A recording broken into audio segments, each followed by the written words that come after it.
Well, hello everyone. This is Cassandra. Oh, goodness, sorry about that. I am coming to you from way up in Holler in eastern Kentucky, and it's been a long day again. So I got up this morning and had to get ready, make sure everybody got all their medicines and shot and stuff and all of that, and food, and then got on the road. I had to go to Pikeville and then drove from Pikeville over to Huntington, West Virginia. I had to go to the VA today for an X-ray on that shoulder right there. I don't know if you can tell, there's a dent right there. That's from a surgical dent. There's some problem going on there. I don't know what it is, but that was a year and a half ago, and it still hurts quite a bit. So anyway, they did an X-ray down there. It took them all of 5 minutes, if that, and then had to drive back 2 hours to get back home. So here I am. Had to stop off in Pikeville to get some information for my mom's appointment because she has stage 4 kidney failure, and we're keeping a close eye on what's going on with her. So she has to go in for blood work tomorrow and then go see her nephrologist on Wednesday. My sister sees a doctor on Thursday, and I go back to Huntington on Friday to go to orthopedics to talk about that. So anyway, while I was driving to Huntington today, I was actually also live on the midday with Cassandra, and so I was doing that to kind of show people or tell people what's going on, because there's so many things happening, and it seems like every week it gets worse and worse, and it moves closer and closer to full-on authoritarianism within this current administration. And people are going, oh no, quite, they're being hyperbolic. But look at the trends. Look at what's been going on. One thing after another, and then gets worse the next time, and gets tighter and more restrictive the next time around. But that's not the end of it. That's just the beginning. And if you're watching this and you watched me earlier, you know how I feel about all of this stuff. It saddens me to no end that our country is in this place. It's not quite there at the Civil War stage, but is definitely a Cold War going on between different ideologies and the imposition of nationalism, ultra-nationalism on the whole country. Now, I don't have a problem with believing in the country, believing in where we've been and knowing where we've been, and believing we have good things coming ahead. I have no problem believing any of that stuff at all, because, I'm pretty optimistic ordinarily. I look at the world through, many people have said, through rose-colored glasses. Well, sometimes, the world looks better through those glasses. I have a tendency to kind of block out some of the stupidity and the ignorance going on. And I admit that I also don't have all the answers. I don't see everything, and I don't get all the information that others might have, which limits the effectiveness of what I might have to say, no doubt. However, I'm a student of history enough to know what I see happening in the trends. I mean, it's you can plot it out on a piece of paper and go, oh, look here, there's one step, we got that one knocked out. Now we've fulfilled that particular part of what it means to be an authoritarian, ultra-nationalist authoritarian in our country. And we've gone there now. We've gone there now. Well, it's more than just that. So yes, Trump is going to be putting his forces into Washington, D.C., which was not a home rule city prior to the early 70s, I think, because it used to be managed by Congress, overseen by Congress. Well, he's taking back some of that and making the police force now subject to federal guidance, with federal forces there, military forces, National Guard forces there, 800 or so. And ostensibly it's to Rein in crime. Fine. I know there's crime there. Rein in homelessness, which, yes, there's homelessness there, but he's talking about moving them far away from the city. And his acolytes would rather put them all in some kind of a sanitarium because, yes, many of them, or some of them, do have mental health issues. Yes, some of them do. Not all, though. Some are there because, yeah, they want to be there. And some are there because, they just couldn't do anything else about it when they're there. They just need some help. Most of them need help. But he wants to take over the city of D.C. This is the first step towards that. He's given himself 30 days, which I don't think that's going to be what he does by any stretch of the imagination. This is a test to see how hot he can boil the frogs without them feeling it. That's what I see it as. He's got y'all, a bunch of people on all sides in this country thinking that, oh, this is a cool bunch of water and you're all frogs. But the pot that you're in is also on a fire. And it's slowly jacking up the heat. And you will never know. You will not be able to tell as a frog. You'll not be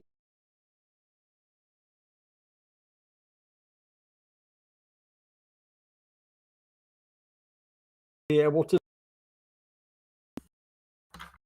here. I froze apparently. Okay. All right, I'm back. I don't know why I froze there. But anyway, yes, I mean, this is what I think. This is how I see things. Okay. He's testing the waters. He's always testing the waters. It started on January the 20th with all the executive orders that went after transgender people. He wanted to see how much opposition there would be to that. And if he didn't get a big push back against it, well, you keep slamming more and more and more things against the wall, and he's hoping that something will stick. And sure enough, it has. It has stuck. He's gone after this group of minorities, this group of Americans. And he's made it stick. I mean, the states have gone for it and supported him on a lot of this stuff, many of the states. It is crazy that you would go after your fellow Americans just because they don't look like you, don't love like you, don't think like you, and surely don't believe like you. It's craziness. That's not who we are. Regardless of what you think or believe, we are a multicultural nation. We're very pluralistic here. And that's a good thing. But the forces that are driving this nation right now have no interest in that at all. None whatsoever. This strain of authoritarianism, that's kind of a weak way to describe it. This strain of authoritarianism that's here, as I said, it is a weak descriptor. The real thing that's going on here, Matt Walsh, who is the podcaster over on the far extreme right, calls himself a theocratic fascist. That's who he is. He is self-aware enough to know that. So he calls himself what he knows that he is. The rest of these people out here, they don't like using that word fascist because they don't want you to think that they're bad people. They don't want you to think that, oh no, that's the same thing that the Nazis were, was fascism. It was fascism. So, yeah, they don't want you to know that. But in reality, that's what it is. It's a form of ultranationalism shrouded in a Christian flag. It's theocratic fascism. It's Christian fascism, no less. I don't have anything against people who believe any of those talks, any of those faiths, none whatsoever. I do believe that none of them are more right or less right than the other. They all of them were written by the hands of men, and you can't prove otherwise. There's no way you can prove otherwise. They were edited and corrected over millennia to be somewhat consistent. Books were removed. Chapters were removed. and edited into the Bible. For instance, the original one out of the 6th century, I think it was like 534 AD Council of Nicaea, or the one before that, whatever, it was Council of Constantinople. They put them together and they started correcting things and making additions and corrections and removals. The next council came along in the 700s AD, and they did the same thing. Then the Protestant Reformation landed, and they didn't like the Catholic side of things, so they removed the books, the Maccabees, the Catholic books that were in there, and they called them Catholic books, but they were part of the original Bible. But the Protestants didn't like them. So they removed the Maccabees to make their Bible a little bit different, you know. And then it's been through various permutations and changes and edits all along the way. And then King James gets a hold of it and makes the King James Version with his 800 different people who were supposedly scholars. But we now know they missed the mark quite a bit, actually, a large amount of it. And also, we know that King James couldn't stand women at all, particularly if they thought for themselves. And it's also suspected that he was gay. So do with that what you will. That's what we have in the King James Version of the Bible. This may not be news to many of you, and in many cases, I have heard people say we don't want our people to study history and to study any of these kind of things because their faith might be weakened. How about get their faith founded on something that's actually true and not an edit, which you can't do because they were all written by men anyway. So every single one of them. So that's the Christian nationalism that wants to run this country. You've got Doug Wilson out in Moscow, Idaho, who happens to be the leader of the church that Pete Hegseth goes to. This preacher out here over this past week said that they are a Christian nationalist church. They believe that the church has a right to control this nation. And to hell with the rest of any other people's beliefs. You know, whether you're Muslim or Jewish or, I don't know, atheist or Hindu or Buddhist, any of those things, none of them matter as much as Christian nationalism running this country because they think they have a right to do that. And our founding fathers, and sadly there were no founding women in all of that, there should have been. Maybe it'll help calm this crap down a little bit and make it right? But so I'm becoming a little bit pessimistic about a lot of things. And I'm ordinarily an optimistic person, but right now it just feels like we're smothering in all of these attacks day in and day out, draining our energy just to stay alive and focus on protecting our nation, protecting our women from people like Doug Wilson, Pete Hegseth, Kevin Roberts. And oh yeah, J.D. Vance too happens to be Opus Dei, the militant part of the Catholic Church. So let's see. It strikes me that most people can only see what's right in front of them, or just barely what's behind them, and not see any patterns of what's been going on. So you've got Pete Hegseth, who is bringing in Doug Wilson and his various acolytes, associate pastors. And two of those associate pastors this week, you know what they said? They were in an interview, and I don't remember if the interview was with ABC, NBC, CBS, MSNBC, CNN. I don't know who it was right off the top of my head. I don't know who that interview was with, but it was a good interview. And she sits down with these two associate pastors and asks them about women voting and whether they thought the 19th Amendment, which granted women the right to vote, should be repealed. And they said, I'm good with that. Yeah, absolutely. It should be repealed. This church does not think women should vote, does not think that women should control their own finances, does not think that women should open banking accounts or do any of those kind of things. And I'm surprised that they even agreed to let women drive. I mean, like Saudi Arabia, even though Saudi Arabia is trying to loosen up a little bit on some of that. But that's who these people are out there. I know a little bit something about Christian nationalism because I was involved in it for 6.5 years. These people have been involved in it for all their lives, apparently, or whatever. But I know how these people think. Basically, they're good people.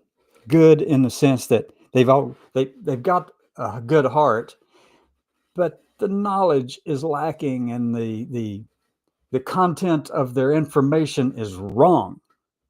They think that because they are Christians, they have a right to sit atop over governance of this country. You can have a president, vice president, the House of Representatives, the Senate. They see themselves here, federal government here, states here, but they see themselves as being the one to tell everyone else whether or not they're doing the things that they agree with them doing. Know any other countries in the world that does that? Oh, wait a minute. That would be the Ayatollah Khomeini in Iran, the Shia theocracy. That's what that is. That is a theocratic government right there. You've got a good example. Now, no, theocracy based on Shia Muslim beliefs or Islam beliefs are not the same as the ones for Christian beliefs, but theocratic fascism doesn't really care what theocracy you base it all on. It's about power and political control of your thoughts.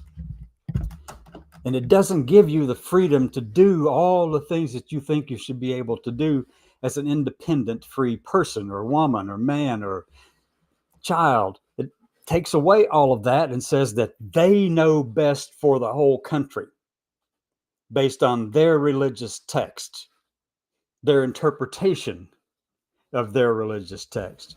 You know how many different denominations of Christendom there are in the world, recognized denominations?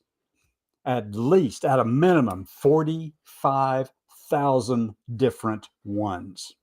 They all don't agree. Some of them don't agree with anything that Doug Wilson is doing. Some of them don't agree with anything that Kenneth and Gloria Copeland are doing with the prosperity message, prosperity gospel. Some of them actually believe that, you can handle a snake, pick up a rattlesnake, because no harm shall come to you if you're truly in Christ. And I live in part of the country where some of that stuff takes place. Handling of those snakes, snake handlers, churches. Then a few of them die because of that. And I guess it's going around in the church basically saying, well, they must have had a weak faith. They must have let their faith slip. They died. Let me try it. Good Lord. Oh my gosh. So this Christian nationalism stuff is bonkers. It's theocratic fascism. Fascism is an extreme form of authoritarianism that takes it to the next level. I was chatting with some person over on X last night. Their handle is anti-communist. Most of these people who come after me don't use their real name. They have fake names and fake accounts, and I use mine, real stuff. Everything about me that's over there, I cannot stand setting up fake accounts like that. I've got 2 Twitter accounts, absolutely, but both of them have the exact same stuff about who I am, about me, and my family. It talks about my 4 kids and 8 grandkids, and that I've been a serial entrepreneur over 40 years in multiple businesses and industries around the world, around the country. Multiple ones. Starting out in construction, well, starting out in the military. Well, no, starting out before that with my dad in his welding and construction business, and learning all of that stuff there. And then going into the military and then getting out and thinking, I've got all this high-powered degree stuff in statistical math. What am I going to do? Well, I went into construction and started putting up metal buildings. I had a lot to learn. I didn't know it all. But I got to the place where I was pretty good at it. I actually did it in my sleep, it felt like. And so I put up buildings, Kentucky, Tennessee, West Virginia, Missouri, no, not Missouri, Nebraska, you name it. I've been all over the place putting up these big buildings. Okay, so it's been a lot of fun for me in that regard. But when I started pulling back from that, I had a newspaper, small community newspaper, a retail store, real estate appraisal business, licensed. Let me see what else. Oh my God, I've been into so many things over the years. Oh, I've also been webinars. I did webinars online about strategic thought and leadership, and was mentoring senior leaders, mid-grade and senior leaders in the military and the business world, and then got scared because a brigadier general from Venezuela, as well as several generals from Saudi Arabia, as well as academics from Russia, started piping in on what we were doing and how we were talking about this and what it took to be a strategic thinker and a leader. And I told the people I'd brought in on the team, I said, look, this is kind of frightening, folks. We got people here who are not supportive of us listening in and seeing how we think and operate here in the United States. And it got to be something that was really worrisome to me. So I told them I was going to shut it down because I didn't want to be teaching everybody else in the world how to go about doing what we needed to be doing to be able to protect ourselves from them. But I've also been involved in restaurants. I had restaurants. Let me see. Americana restaurant, Italian restaurant, a soup and salad restaurant. Been involved in a lot of things over the years. Seen a lot of things. Dealt with a lot of different people. So, and now I am retired from all of that. I am a caregiver for my mom, brother, sister, and here for my cousin too, when she needs help. So those are my priorities right now. My children are grown, got families of their own. Yeah, so 8 grandkids out there, 4 kids, 3 daughters and a son. All of us, in one way or another, are connected to military, the United States military. Me with the Navy, the Marines, and Naval Academy. My son in the Air Force, son-in-law in the Army and the National Guard. Another son-in-law in the National Guard, and different states. And another son-in-law who his father-in-law or his dad was in the Navy. I mean, it's like we are connected to the military in a big way. And for our family, that connection to the military goes back well before the Revolutionary War. I don't know. I haven't been able to determine if any of us fought in the French and Indian War. Most likely they did, because it was George Washington and a bunch of troops from Virginia, and that's where my family's from. All in that part of Virginia. We were connected to the Lees in a big way. And the Jacksons over there, not Andrew Jackson, different line of Jacksons. But we're connected to all of these families, and I know that on both sides of my mom's side of the family, my dad's side of the family, Some of our ancestors were there at Valley Forge, were there at Brandywine, were in the War of 1812, were in the Spanish-American War, were in the Civil War on both sides, related to, as a second cousin some generations removed, to Robert E. Lee, and then all the wars after that. Our family in some way or the other has been connected to it. And my dad, he was in the Navy. He was a steel worker in the Navy in the 50s, 1950s. Actually built the platforms on which atomic bombs were tested. Once they blew it up, they would get him to, he swallowed a dosimeter along with everybody else there, including the commanding general, or colonel, I think at the time, Colonel Pinson. And then they would fly these men through the radiation cloud and then pull the dosimeter back out and do the count. Oh, that's how much radiation you got. I don't know why they didn't see that maybe it had to pass through the skin to get to that dosimeter to start out with and through the body to get there. Yeah, they didn't know what they didn't know. That's what they're trying to find out. The military, the Navy, under Colonel Pinson at the time, he was currently retired as a general, but Colonel Pinson also positioned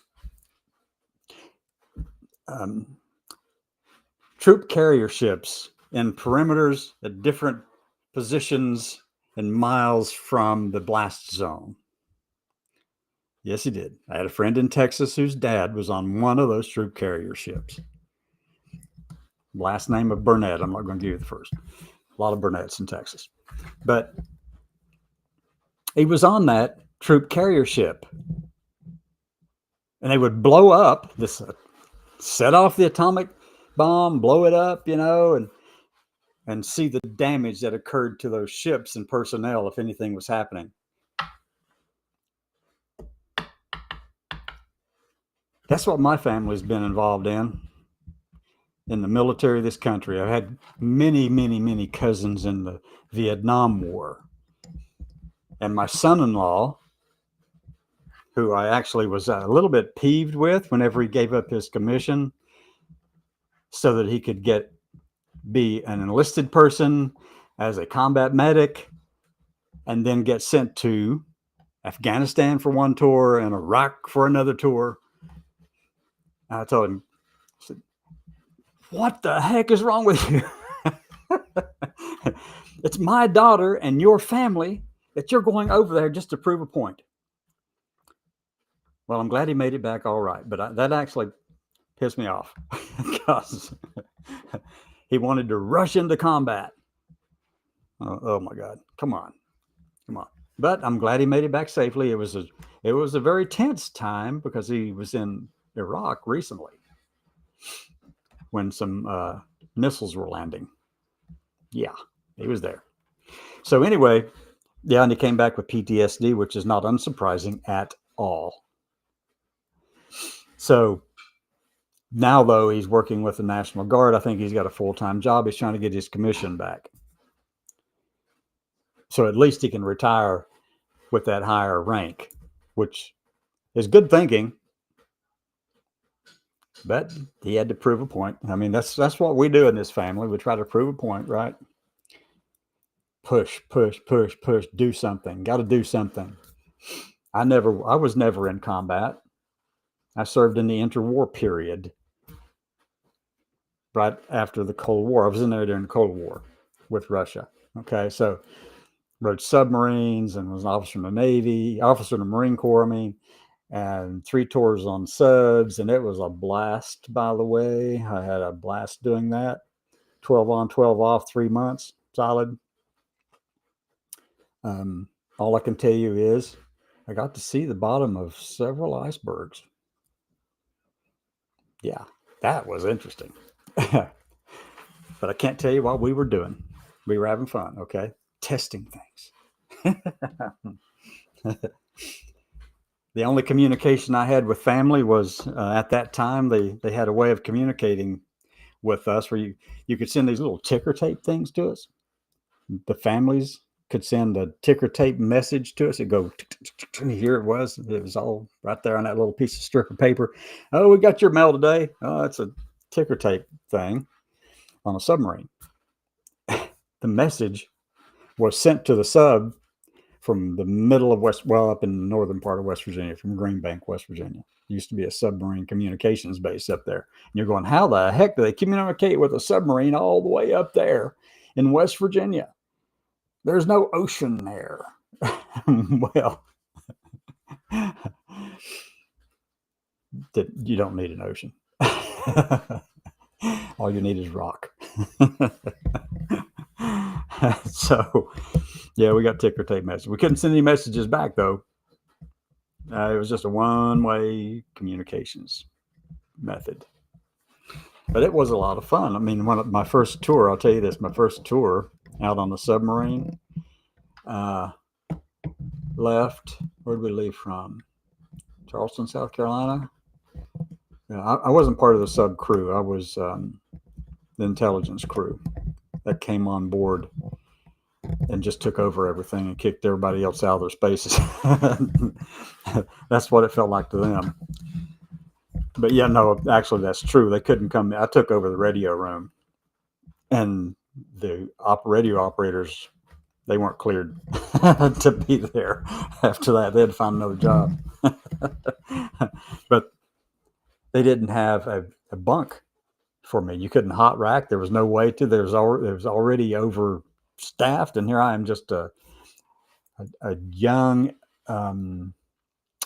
very junior person in the Navy. So I ended up with a 2-inch mat, foam mat, kind of you can roll up, and roll out and all that.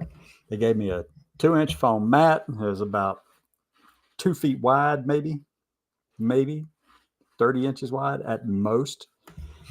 And then they said, well, the only thing we can do for you is put you down there in the torpedo room, because the torpedoes are right side by side, abutting up against each other. So right there in that valley between the two submarines is where I slept for 3 months. Ever so often, you'd hear them flushing the trash. You go, and then they drop it to the ocean floor with lead weights on the top and bottom. But it was really fascinating to me what I did, all the work I did there for our nation, protecting our nation at the time from the threat of the Soviet Union and the Cold War. Been there, done that. But I've never been in a hot one. But I could tell you some other stories, but I can't. They're classified and will be forever. Yeah. There's some other ones. They're good ones. The really good ones. Can't tell you all about that. But anyway, it's so we've been connected to the military. And to watch Pete Hegseth come in here and impose his Christian nationalism on DOD just pisses me off to no end, as it should you.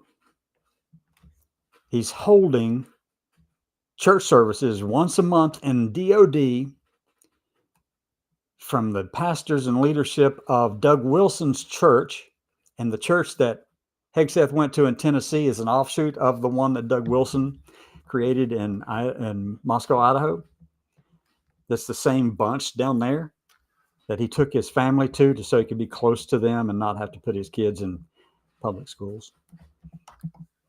So having these church services in there and inviting everyone to come in. I've got friends who were invited in. And you know what happens in something like that?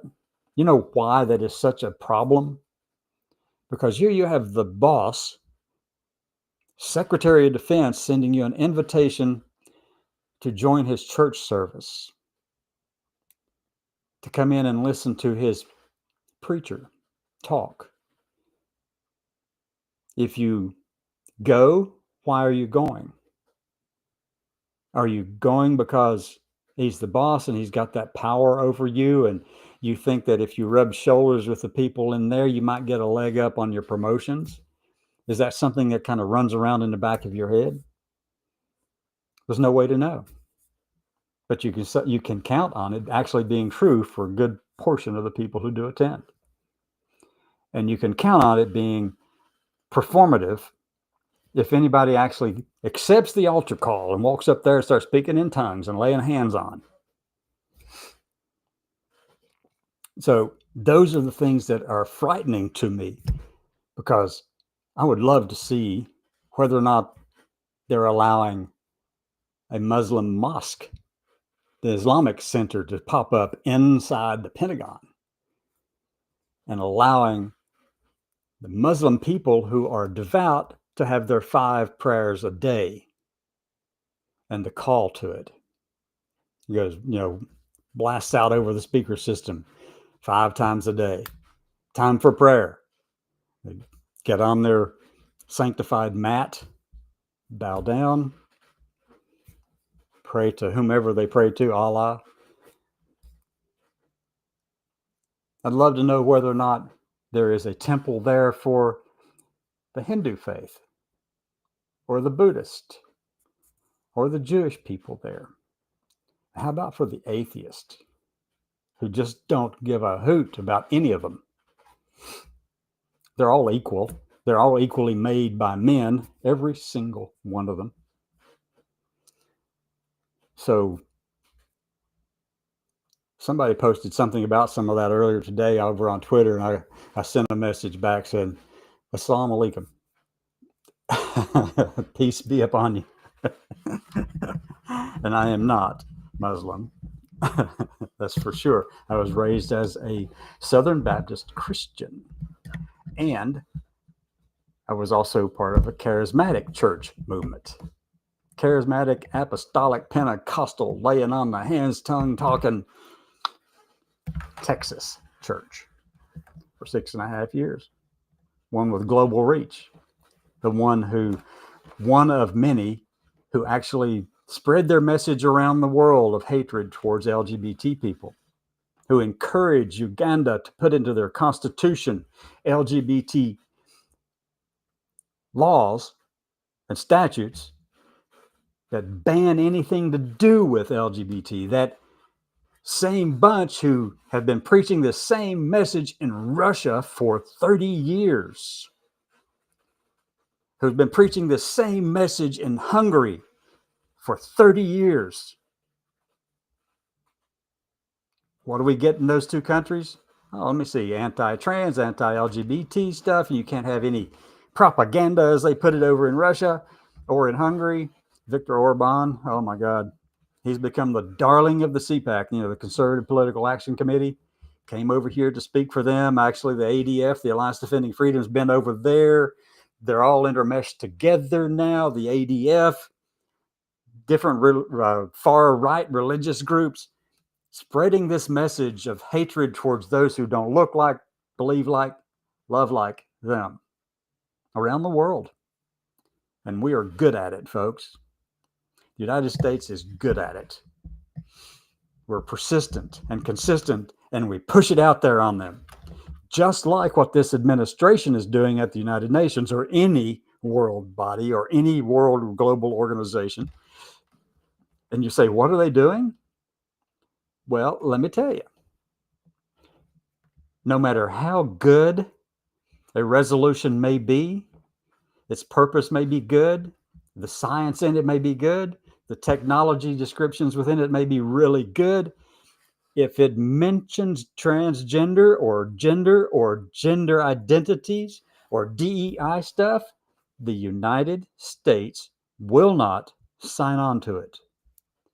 They are forcing the United Nations to adopt Christian nationalism from this White House on the world stage. And you wonder why every day that I feel this heavy weight, this burden to do something about all of this sadness that sweeps over you and says, my God, once they just let up, I'd like to breathe every now and then. But no, they're not letting up. They're continuing with this stuff, and we are letting them. So how do we get to move the path forward. How do we get on this path forward? Honestly, we're not doing enough. Honestly, parading around, while it may be invigorating and it may draw a spotlight in some cases, it is helping some, that's for sure. But the things that automatically put a stop to it is when those parades turn into something that is lewd and lascivious and just filled with pornography and pornographic displays. That will not persuade this country to stand with you over on my side of the fence. That will drive the country further away. You might not like what I say, but that is the truth, folks. If we don't get our own house in order, we're not going to win this one, at least not in our lifetimes. However, I do not think we should acquiesce at every juncture to give to them more validity, more ammunition, more things that kind of back up what they're saying. No, I'm not going to support them at all. They're coming after me. They're coming after my friends. They're coming after the ladies and the women in my family and the people I know in this community here in Kentucky and over my female friends at the Naval Academy. They're coming after all of them. So what are we going to do? Are we going to sit around and do nothing? Project 2025, the mandate for leadership, it lays it all out very clearly what the steps are, what the executive orders are that need to take place, when they should take place, what agencies need closing and funding stopped and new rules put in place. It's very explicit. What's the Democrats doing? They put out a Project 2029. And as far as I can tell, it's the weakest thing I've ever seen. There are no action plans in it. There's a lot of feel-good stuff, but it doesn't have a plan, an implementation plan. There's nothing in it. I mean, it sounds and feels good, but that's not going to win this one. So how we proceed forward, well, I can tell you what we're doing is not working, and what we have done made it worse.